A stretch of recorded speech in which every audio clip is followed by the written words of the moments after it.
रहीम, अस्सलाम वालेकुम। आप देख रहे हैं program news night with Anika Nisar. नाज़रीन, इब्तदाइये को छोटा रखते हुए आज मैं सिर्फ इतना बताऊंगी कि हमारे 3 मौज़ूआत हैं। 3 मौज़ूआत के अंदर हमने सबसे आखिर में डिस्कस करना है पाकिस्तान की मईशत एक आम आदमी के लिए कितनी वबाले जान बनती चली जा रही है और किस तरफ जा रहे हैं हम लोग।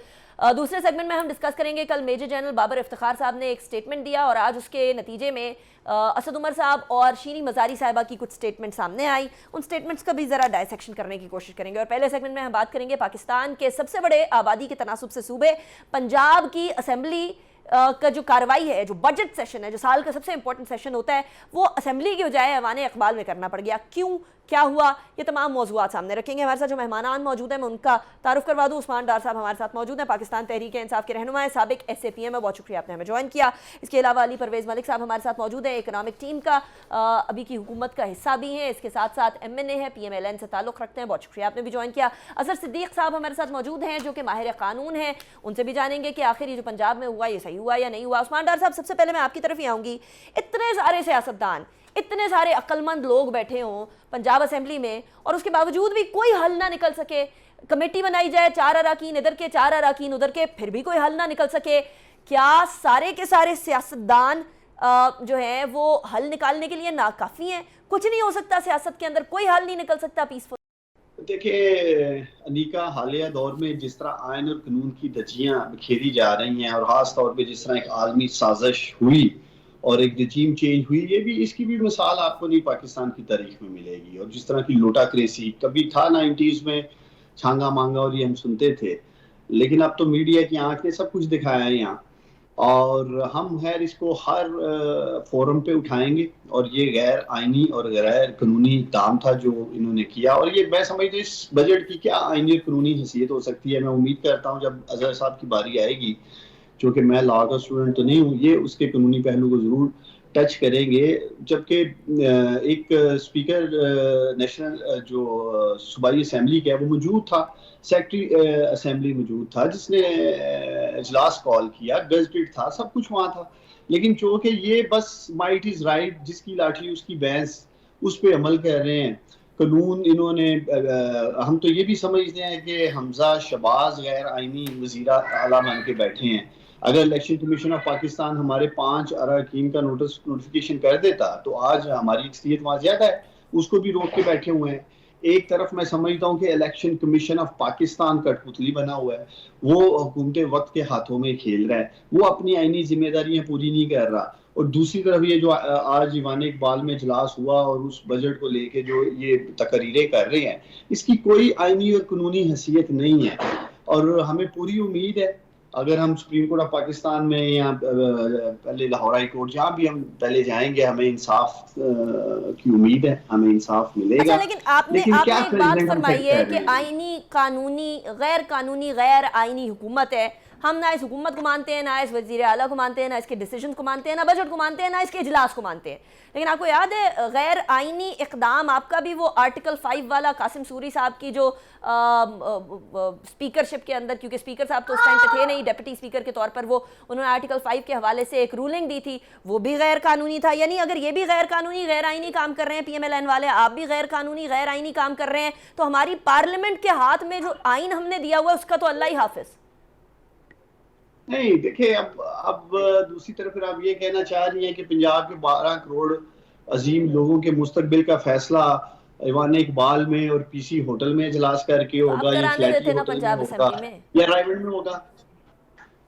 तो मकसद ये है कि जब इनको दावत दी गई ये असेंबली में आ सकते थे, किस बात से खौफजदा है? अच्छा, असेंबली में आने से ये किस बात से खौफजदा है? अगर हमने कहा IG को आना चाहिए, चीफ सेक्रेटरी को आना चाहिए, तो जिस तरह की बदतरीन शेलिंग की गई, जिस तरह की रियासती मशीनरी का इस्तेमाल किया गया 25 मई को, और खास तौर पे जो पंजाब असेंबली के MPAs हैं उनके साथ जिस तरह का सलूक किया गया, और फिर खास तौर पे जो अता तारड़ ने, मैं समझता हूँ गैर इखलाकी जो उन्होंने असेंबली में जो हरकतें की हैं, वहाँ खवातीन भी हैं, सब उस असेंबली का हिस्सा हैं। तो क्या इन सब चीजों का नोटिस लेने की जरूरत नहीं है? क्या इन्होंने, मैं पूछता हूँ कि अता तारड़ ने क्या आयन और कानून की खिदमत की है? क्या जिस तरह के उन्होंने रिमार्क्स पास किए हैं, फिर जिस तरह के वो इशारे कर रहे थे, हाँ, तो वो क्या मकसद साबित करना चाहते हैं? ठीक है। कि अच्छा, इनको अता कम तारड़ से कम साहब को मैंने खवातीन का भी कोई लिहाज नहीं है जो असेंबली में बैठी थी। जी, अता तारड़ साहब को मैंने कहा था कि अपनी इस वाली चीज़ को आकर ज़रा बताइएगा कि ये हुआ क्या, क्यों हुआ, लेकिन फ़िलहाल वो बहुत बिजी हैं, इसलिए वो नहीं आ सके अपने अपने इस एक्शन को एक्सप्लेन करने के लिए। लेकिन before I go to Ali Parvez Malik साहब, मैं अजहर सिद्दीक साहब आपकी तरफ आना चाहूँगी। अब ये जो सूरत हाल पूरी पंजाब के अंदर डेवलप हुई, आधा पाकिस्तान की आबादी पंजाब के अंदर है, 12 करोड़ की आबादी के सूबे की असेंबली नहीं चल पा रही है। इधर गैर कानूनी गैर आइनी का इनको तमगा दिया जा रहा है, उधर वो इनको तमगा दे रहे हैं, एक दूसरे को गैर कानूनी गैर आइनी का तमगा तो दिए चले जा रहे हैं। लेकिन ये क्या फेयर बात है पंजाब के लोगों के साथ कि जो असेंबली उनके नुमाइंदगान के लिए बनाई गई है उसकी बजाय आकर ऐवान इकबाल के अंदर आपको सेशन करना पड़े, वो भी बजट सेशन जो कि साल का सबसे इंपॉर्टेंट सेशन होता है। बहुत शुक्रिया अनिका, बड़ी तकलीफ और दिक्कत है। जब मैं 1992 से वकालत में आया हूँ, बड़े नशो फराज देखे, मगर ये हाल नहीं देखा कि इन्होंने आईने पाकिस्तान के साथ जो किया, जो पंजाब असेंबली के रूल्स हैं 1997 के, उसकी धज्जियां जिस तरह बखेरी गई हैं। अब ये जरा बात को समझिएगा, मैं पहले जो मुनाफिकत है या बदनीति है पहले वो बयान करके मैं असल आइन की तरफ आऊंगा। अच्छा साहब, माजरत मैं आपके सारे पॉइंट सुनूंगी, लेकिन मुझे बता दीजिएगा आप गैर कानूनी गैर आइनी किस कदम की बात कर रहे हैं, पीटीआई वाले की या पीएमएलएन वाले की? मैं देखिए पीएमएलएन, मैं गवर्नर के बात कर रहा हूं। तो वो तो कानून के अंदर है नहीं, 128, 109, 110 summoning and propagation of provincial assembly, power of governor to promulgate ordinances. मैं उसी में बताने लगा हूं कि आपने एक इजलास बुलाया है, किस मकसद के लिए? बजट के इजलास के लिए। वरना ने इख्तियार इस्तेमाल कर ली। अब वो इख्तियार देखिए बदनीति कैसे लाएंगे आप? आ लिया रूल 134 भी पढ़ लिया जाए, बिल्कुल बजट का इजलास आ गया, लेकिन आपने प्रोग इसलिए किया कि आपने एक ऑर्डिनेंस जारी करना था। जरा बात को समझिएगा, यानी असेंबली का जब सेशन है ना, और आईनी तौर कानूनी तौर पर जब चल रहा है, उसको प्रोग करना या आप उसको प्रलोंग कर रहे हैं, आप मुलतवी कर रहे हैं, इस वजह से क्या आपने एक ऑर्डिनेंस जारी किया है, और वो ऑर्डिनेंस आइन के आर्टिकल 4, 5 और 128 और आला अदालतों के कई फैसलों की खुल्लम खुल्ला तौहीन है। और ये बदली और इन्होंने अपना हलफ भी तोड़ा है। अब पढ़ लें आप, उसको भी सामने रख कर देख ले। ये देखिए आईने पाकिस्तान और जो रूल्स बनाए हैं उसके मुताबिक काम करे। इसमें ऐसा क्या मसला था? मिसाल के तौर पर फर्ज करिए एक डिमांड थी अपोजिशन लीडर्स की या इन लोगों का इस्तेहकाक तो मजरू हुआ। अब बदनीति देखे कैसे कि वो जो इस्तेहकाक मजरू होने की एक बाकायदा करारदाद आ चुकी थी डॉक्टर यास्मीन राशिदा की तरफ से, उन्होंने वो प्रिविलेज एक्ट भी रिपील कर दिया। ठीक है, और क्या, यानी और क्या होगा? अच्छा मुझे अजहर साहब एक बात समझाइएगा, मुझे एक बात समझाइएगा अजहर साहब। प्रेसिडेंट साहब इज्जत माब आरिफ अलवी, डॉक्टर आरिफ अलवी साहब, वो भी वो ऑर्डिनेंसेस पे ऑर्डिनेंसेस जारी करते रहे, और उन्होंने जब ऑर्डिनेंस जारी किए उस टाइम पे ऐसा नहीं होता था कि असेंबली का सेशन नहीं चल रहा, असेंबली का सेशन भी होता था, असेंबली के सेशन को स्पेशल मुलतवी किया जाता था, उसके बाद ऑर्डिनेंस जारी किया जाता था। ये हमारे सामने रही बात उस ऑर्डिनेंस में, और ये जो 3 ऑर्डिनेंसेस अभी गवर्नर ने जारी किए हैं, इसके अंदर कोई फर्क है या दोनों इक्वली गलत चीजें हैं? नहीं, बहुत फर्क है। फर्क इसलिए है कि बुनियादी तौर पर इजलास बुलाकर बदनीति आपके पास 2 तरह से कैसे आ गई। ये तो बदनीति का बड़ा सीधा सीधा केस है। मैंने जितने भी ऑर्डिनेंस ऐसे जारी किए जो असेंबली के इजलास के इस वजह से हुए हों, तो इस्लामाबाद हाई कोर्ट ने एक ऑर्डिनेंस तो अपना illegal declare, ultra violet declare कर दी है।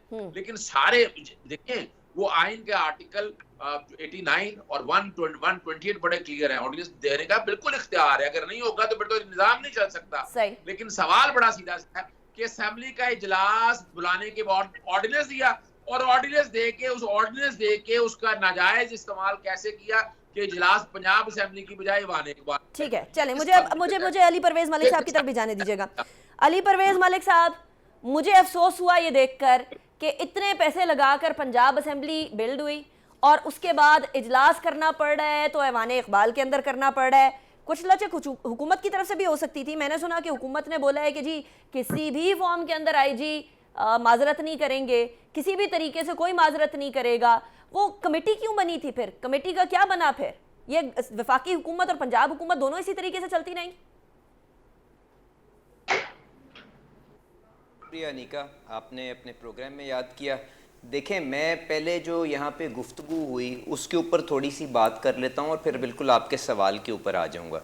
देखें, आइन की धज्जियाँ किसने यहाँ पे उखेड़ी, वो उसके लिए आप पिछले 2-3 दिन के अंदर जो स्पीकर साहब का रवैया रहा है, मेरे ख्याल से उसको जब आप देखेंगी तो आपको ख़ुद पता चल जाएगा कि उन्होंने हर किस्म का हथियार इस्तेमाल करने की कोशिश की कि बजट वहाँ पे प्रेजेंट ना हो सके।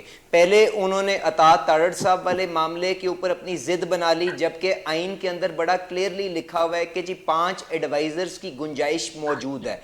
इससे पूछें जो आपके पास यहाँ पे पीटीआई की नुमाइंदगी करने के लिए बैठे हैं, क्या इनके एडवाइज़र्स जो हैं वो असेंबली के फ्लोर के ऊपर आके बैठते नहीं थे? तो इन्होंने पहले उस किस्म की एक जिद लगाई, उनको पैसिफाई करने के लिए अता तारड़ साहब ने खुद वॉलंटियर किया, मैं बाहर चला जाता हूं, तो ये नई एक डिमांड लेके आगे क्योंकि बुनियादी तौर पे ये चाहते ये थे कि अली, आप उसकी मुजम्मत करते हैं जो उन्होंने एक्शन किया फ्लोर ऑफ द हाउस पे, दैट वाज नॉट एक्सेप्टेबल। देखें, गुजारिश इस तरह से है कि उन्होंने जज्बात में आके जो भी वहाँ पे गैर मुनासिब उन्होंने वहाँ पे इशारा किया, उसके ऊपर मेरा ये ख्याल है कि वो बाद में खुद माजरत कर चुके हुए हैं। पर आपको अनीका एक चीज़ ये भी समझने की ज़रूरत है कि हीट ऑफ द मोमेंट के ऊपर इमरान खान साहब, अली नवाज अवान साहब, ये जो बाकी के पीटीआई के नुमाइंदगान हैं, इससे कहीं बदतर चीज़ें वो असेंबली के फ्लोर के ऊपर कर चुके हुए हैं। वो लीडर ऑफ द ओपोजिशन के ऊपर बजट बुक्स उठा के मार चुके हुए हैं।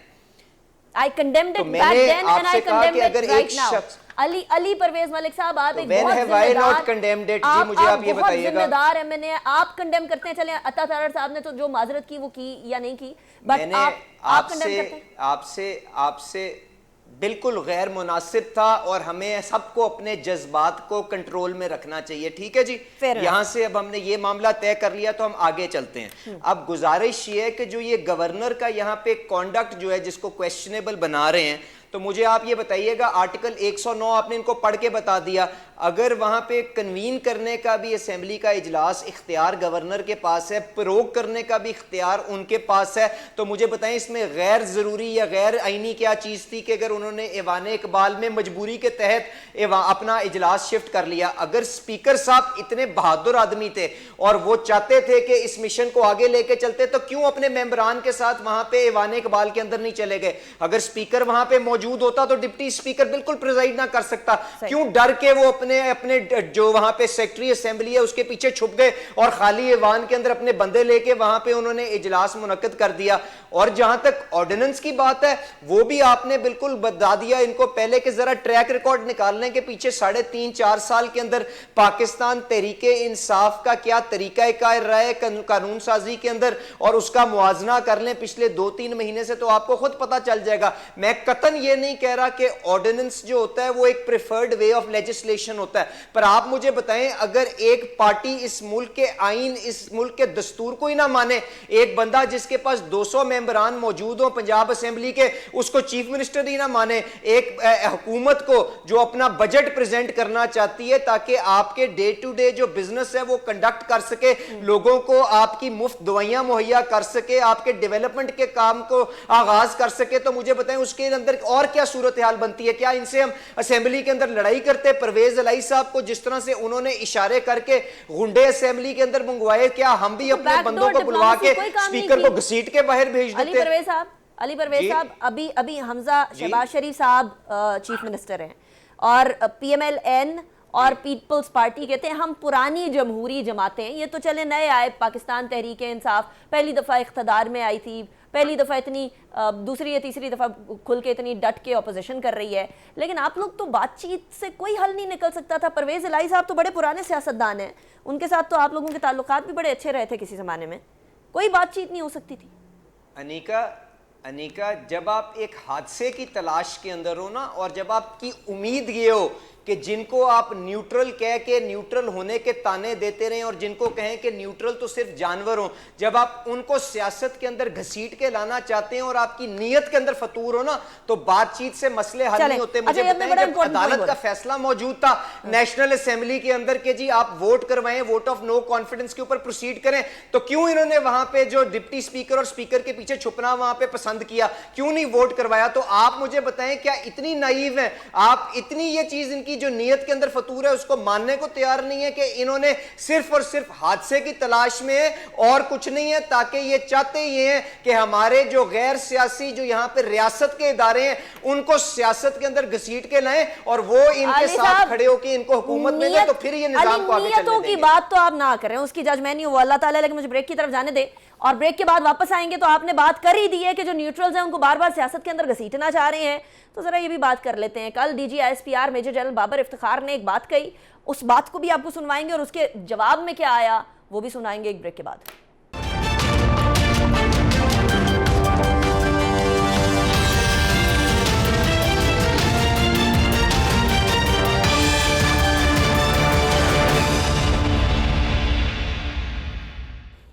Welcome back after break. Break पे जाने से पहले हम बात कर रहे थे कि न्यूट्रल्स को बार बार घसीटने की कोशिश कर रहे हैं सियासत के अंदर। कल DG ISPR major general Babar Iftikhar साहब ने एक स्टेटमेंट दी है, वो जरा स्टेटमेंट सुनिएगा।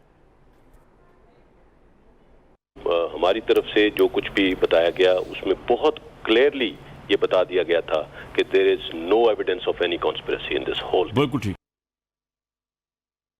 तरफ से बता दिया गया था क्लियरली कि कोई कंस्पिरेसी नहीं है, किसी भी किस्म की कंस्पिरेसी नहीं है। उसके जवाब में आज असद उमर साहब और शीरी मजारी साहिबा ने एक प्रेस कॉन्फ्रेंस की है। उस प्रेस कॉन्फ्रेंस में उन्होंने 3 नुकात के ऊपर बात की है, पहले सुने फिर मैं 3 नुकात की बात करती हूँ। डीजी ISPR ने मुरासला था उसके बारे में उन्होंने अपनी राय का इजहार किया है। डीजी ISPR सही कहते हैं कि फ़ौज को सियासी मामलात से दूर रखें और सियासी पार्टियों से वो अपील करते हैं। ये इम्पोर्टेड हुकूमत मुदाखलत से आई है, साजिश से आई है, ये नहीं आई है। ये सियासी पार्टियों को आपस में एक दूसरे से बात करने दें। 2 दफ़ा कौमी सलामती कमेटी के मीटिंग के बाद प्रेस रिलीज़ जारी हुई, उसके अंदर लिखी हुई है वाज़े बैरूनी मुदाखलत के अल्फाज इस्तेमाल किए गए हैं और किसी तौर भी काबिल कबूल नहीं है ये कहा गया है। डीजी ISPR ने जो कल बयान दिया उसमें उन्होंने कहा कि झूठ पे मबनी ये सारी चीज़ें हैं, तो मैं समझती हूँ कि ये उनकी ओपिनियन उन्होंने अपनी दी थी कि मुदाखलत हुई है, साजिश नहीं हुई। ये कहना कि जो उनसे डिसएग्री करता है वो झूठ बोल रहा है, ये एक इंसल्ट है।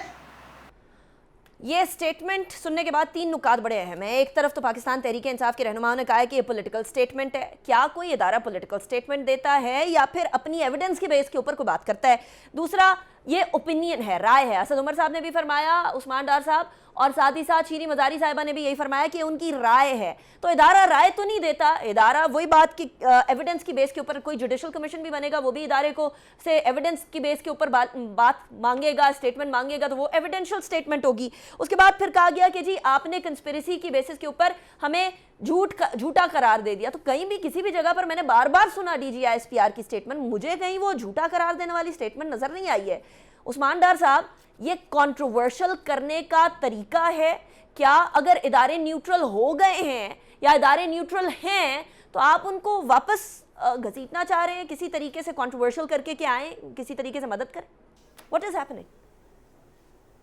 देखें, हम किसी सतह पे नहीं चाहते कोई भी अदारा, खास तौर पे हमारी अजीम पाक फौज, ना उसे हम कंट्रोवर्शियल करना चाहते हैं, ना ही किसी सतह पे हम उन्हें तनकीद का निशाना बनाना चाहते हैं। आपके सामने PMLN की लीडरशिप बकायदा नाम लेकर आपके सिटिंग आर्मी चीफ और DG ISI के बारे में क्या जलसों में कहते रहे हैं, ये अब रिकॉर्ड का हिस्सा है। मैं समझता हूँ कि कल की जो DG ISPR की प्रेस कॉन्फ्रेंस थी वो उसमें ज़रूरत ही नहीं थी मुरासले को लेके उनके हवाले से हाईलाइट करने की। शेख साहब की बात का रिबटल था ना उस्मान डार साहब, शेख साहब की बात का रिबटल था। बिल्कुल सही। देखिए क्या हुआ शेख साहब को, शेख साहब ने जो स्टेटमेंट दी थी उसके ऊपर उनको वो बेसिकली एक्सप्लेनेशन देनी पड़ गई। आप लोग बार बार उनका नाम ले लेते हैं, बार बार इदारे का नाम ले लेते हैं, ट्रेंड्स चला देते हैं, तो फिर एक्सप्लेनेशन तो देनी पड़ती है ना। देखिए शेख साहब पाकिस्तान तहरीक इंसाफ का हिस्सा नहीं है, उनकी अपनी सियासी जमात है, उनका एक अपना वोट बैंक है, वो जो बयान देते हैं वो अपनी पार्टी के हवाले देते हैं। एक बात। दूसरा, हमारा कल भी क्लेम था, हमारा आज भी क्लेम है और हमारा तब तक ये क्लेम अनीका रहेगा जब तक उस मरासले के ऊपर जुडिशियल कमीशन बनने के बाद open court hearing supreme court में नहीं होगी। वो तमाम किरदार जो 7 मार्च को मरासला लिखा गया, जिसमें कैटेगोरिकली लिखा कि अगर तहरीक अदम एतमाद जो पाकिस्तान में पेश होने जा रही है उस सूरत में इमरान खान को नहीं निकाला जाता तो उसके कॉन्सिक्वेंसेस पाकिस्तान को भुगतने होंगे। अगर आप लोग सब मिलकर इमरान खान को फारग कर देते हैं, हम पाकिस्तान को माफ कर देंगे। मुझे दो बातें समझाइएगा तो उस्मान प्राइम साहब। मिनिस्टर तो उस वक्त इमरान खान थे मुझे दो बातें समझा, तो ये पाकिस्तानियों के सामने आना चाहिए कि वो मरासला किसको लिखा गया, ठीक है, उस मरासले के जरिए किसको कहा गया पाकिस्तान में इमरान खान को हटाया जाए। ये सारे लोटे जो अमेरिकन एम्बेसडर को मिल रहे थे, वो क्या डिस्कशंस हो रही थी, रात की तारीखी में कौन मिला, ये सारी पॉलिटिकल डिबेट है। मुझे दो बातें समझा दें उस्मान डार साहब। पार्टीज के दरमियान जंग है। एक बात मुझे ये समझा दें कि अगर शेख साहब की स्टेटमेंट के एक्सप्लेनेशन में उन्होंने बात की DGISPR ने, तो फिर आप लोगों को उठ के प्रेस कॉन्फ्रेंस करने की क्या जरूरत थी? आप लोगों ने फिर उसको पॉलिटिकल बनाया। शेख साहब ने बात की, वो आपकी पार्टी का हिस्सा नहीं है, आप उसको रफा दफा करते कि ठीक है हमारी पार्टी का हिस्सा नहीं है, उनकी बात के ऊपर रिस्पॉन्स आया है। दूसरा मुझे बता दीजिएगा, आप कह रहे हैं जुडिशल कमीशन बनना चाहिए और ओपन हियरिंग होनी चाहिए। अभी यहाँ आप इन स्टेटमेंट्स को ओपिनियन करार दे रहे हैं, पॉलिटिकल स्टेटमेंट्स करार दे रहे हैं। ये कैसे, किस वॉशिंग मशीन में धुलेंगी यही स्टेटमेंट्स जब जाकर जुडिशल कमीशन के सामने दी जाएंगी? तब तो ओपिनियन नहीं होंगी, तब एविडेंस होगा। कौन सी वॉशिंग मशीन होगी जिसमें धुलेंगी? देखिए, सबसे पहले तो आपके जो असद मजीद हैं उनको तलब किया जाएगा जुडिशल कमीशन में, और वो बताएंगे कि ये बकायदा एक डेलीगेशन की शक्ल में ऑफिशियल मीटिंग मिनट्स रजिस्टर्ड हुए थे। ये कोई बाहर ग्लोरिया जीन्स में बैठ के या वो बाहर स्टारबक्स कॉफी में मीटिंग नहीं थी हुई वाशिंगटन DC में, ये बकायदा ऑफिशियल मीटिंग हुई थी। दूसरा निका, मैं ये पॉइंट उठाता हूँ, मेरे लिए काबिल एहतराम है हमारे चीफ जस्टिस ऑफ पाकिस्तान, अदलिया का हम दिल से एहतराम करते हैं, लेकिन माजी में समोसों, पकौड़ों और अंडे टमाटरों की कीमतों के ऊपर इस मुल्क में सुओ मोटो नोटिस लिए गए हैं। शराब की बोतल के ऊपर सुओ मोटो नोटिस ले लिया जाता है। इस मुल्क का इतना बड़ा साजिश जो इस मुल्क के खिलाफ हुई और उस रजीम चेंज को आज ये अजीम पाकिस्तानी बदतरीन महंगाई की शक्ल में भुगत रहे हैं। 24 रुपए आपका डॉलर ऊपर जा चुका है, 5,500 पॉइंट आपका स्टॉक एक्सचेंज कर चुका है, 14 घंटे बिजली आने का नाम नहीं ले रही है, पेट्रोल 60 रुपए महंगा हो चुका है, अभी 30 रुपए और महंगा होना है। आपने इकोनॉमी का नाम ले ही लिया उस्मान डार साहब, तो अली परवेज मलिक साहब इकोनॉमी की टीम का हिस्सा है। अली परवेज मलिक साहब, अभी तो और भी सुना है 27 to 29 रुपीज पेट्रोल के अंदर और इजाफा होना है, 50 रुपए से और ज्यादा। अली परवेज मलिक साहब जवाब दे दें, 2 महीने में उस्मान डार साहब जो जवाब मांग रहे हैं वो जवाब दे दें। मुसल्लत किया गया जो पाकिस्तान पे। देखें अनिका, गुजारिश ये है कि जो मरासले के अंदर से जो हवा निकाली है ना, वो तो इनके अपने इत्तेहादी ने। शेख रशीद साहब का बयान क्यों नहीं आप टीवी के ऊपर चलाती कि जिसमें उन्होंने बताया कि जी मुझे तो 4 महीने पहले मैंने वजीर आजम साहब को जाके बता दिया था कि हमारी इत्तेहादी जमातें ऑपोजिशन के साथ मिलके हमारे खिलाफ वोट ऑफ नो कॉन्फ्रेंस लेके आने जा रही हैं। तो कहीं पे ये आप मरासले के साथ उसके कनेक्ट करने की कोशिश करें, इसकी कोई समझ बूझ किसी को आती है इस बात की? गुजारिश ये है कि मुल्क को अगर कोई कमजोर करके गया है तो वो इमरान खान और उसकी तर्ज हुक्मरानी है जो पाकिस्तान। अली बुला लें जुडिशल कमीशन में शेख रशीद साहब को।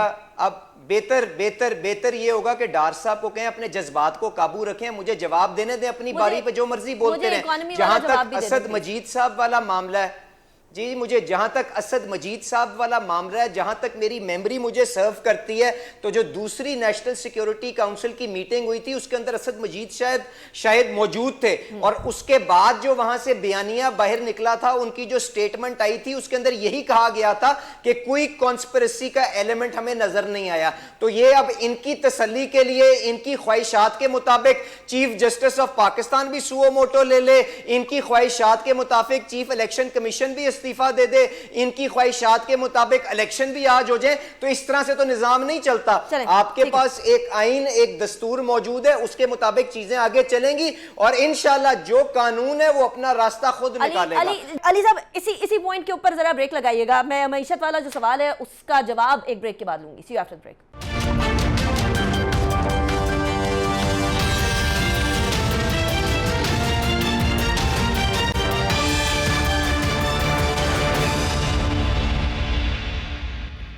Welcome back after break. Ali, आप मईशत वाला जो सवाल उस्मान डार साहब ने उठाया था उसका जवाब दे रहे थे।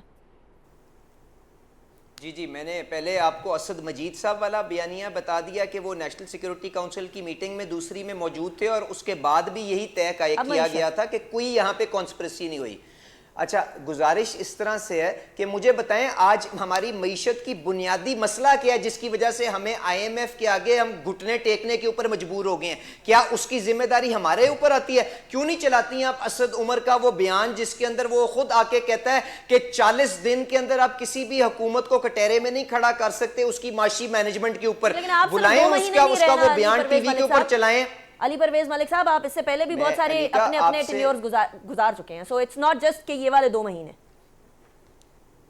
मैं आपसे गुजारिश कर रहा हूं कि आज वो हमारे ऊपर क्रिटिसिज्म ये कर रहे हैं कि ये IMF के पास जल्दी नहीं चले गए। तो एक चीज तो तय हो गई ना, जो ये सारा का सारा गंद हमारे सामने आज पड़ा हुआ है ये इमरान खान साहब और उनकी हुकूमत का दिया गया है। तो अब इसको हैंडल करने के लिए आपको समझने की जरूरत है अनीका कि हमें सबसे पहले अपने मुल्क को दिवालियापन से बचाना है। और इमरान खान साहब हमें इतना करीब अगला श्रीलंका बनने के छोड़ के गए थे। आप जानती हैं जब इमरान खान साहब को निकाला गया हुकूमत से तो आपके पास $11 बिलियन के स्टेट बैंक के पास रिजर्व्स रह गए थे और उसके अंदर से भी $10 बिलियन का रिजर्व वो था जो नथी था IMF प्रोग्राम की कंटिन्यूएशन के साथ, और $10 बिलियन आपके दोस्तों से लिया हुआ मांगे टांगे का पैसा था। तो मुझे बताएं, हमें IMF को ऑन बोर्ड रखे बगैर, और अगर हम IMF की शराइत ये थी कि जो आपने पाकिस्तान की तारीख का सबसे बड़ा अंदरूनी खसारा यहां पे पैदा कर दिया है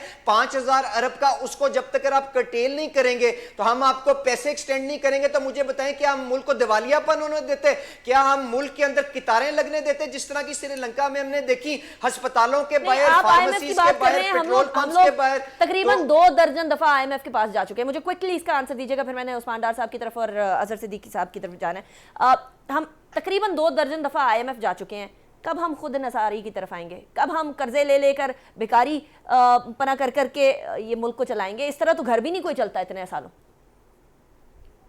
ये देखें अनीका, आपने बिल्कुल सही असेसमेंट किया है कि शायद पिछले 70 साल के अंदर बहैसियत कौम हमने वो फैसले नहीं लिए जो हमें एक इंक्लूसिव और सस्टेनेबल ग्रोथ पाथ के ऊपर डाल सकें। यहां तक तो मैं अपनी जिम्मेदारी लेने को तैयार हूं, पर प्लीज समझें कि जो आज इस वक्त गंद हमारे सामने पड़ा हुआ है उसकी जिम्मेदारी सिर्फ और सिर्फ एक आदमी के ऊपर है जिसका नाम इमरान खान है, और उसका खास तौर पे जो किरदार जब वोट ऑफ नो कॉन्फिडेंस आपके सामने आया, जिस तरह से उन्होंने फ्यूल प्राइसेस के साथ, जिस तरह से उन्होंने बिजली की कीमतों के साथ, जिस तरह से उन्होंने की सब्सिडीज के साथ, इस मुल्क के निजाम के साथ दरम बरम और जिस किस्म का खिलवाड़ किया, आज जिस तकलीफ के अंदर हम खड़े हैं, जिसकी वजह से हम IMF के आगे $1 बिलियन के लिए गिड़गिड़ाने के लिए तैयार हैं, उसकी जिम्मेदारी सिर्फ और सिर्फ इमरान खान के ऊपर है। लास्ट कमेंट्स मैं लूंगी दोनों मेहमानान से। उस्मान डार साहब, लास्ट कमेंट।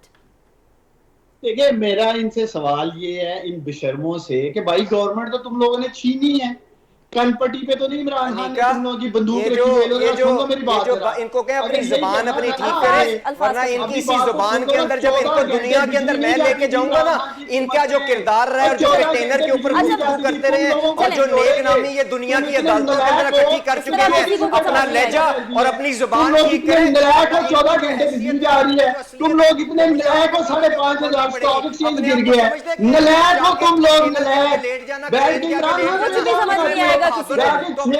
GDP देखो इमरान खान ने दिया था, यानी हम समझ रहे हमारे से फुलानी बैठेंगे से बात करेंगे तो आपका प्रोग्राम आगे चलेगा, वरना इस किस्म की बेहुदा और बाजारी गुफ्तगू को मैं यहाँ पे कतन इस प्रोग्राम को आगे नहीं चलने दूंगा। चलिए जी, चलिए मेरा नहीं ख्याल, तुम लोगों को घसीटेंगे इस मुल्क का जो तुम लोग हाल कर रहे हो। है क्या कभी जिंदगी में कोई इलेक्शन हुआ है, कभी कोई काउंसलर मुंतखब हुआ है? एमी खान को टीवी के ऊपर पता नहीं बुला के लेती है। Can we stop this please? Can we please stop this? Usman Dar साहब, अली परवेज मलिक साहब, हम ये रोक सकते हैं उसके बाद जितना वोट तुम्हें I'm sorry, this is not the way my program goes. I'm sorry, Ali Parvez Malik साहब, उस्मान डार साहब, आप दोनों को तमीज से उस्मान डार साहब के दायरे में रह के अली परवेज मलिक साहब, Can we stop this please? पूरी दुनिया देख रही है। जाके जो काम करो अपना। अजहर सिद्दीक साहब, लास्ट कमेंट।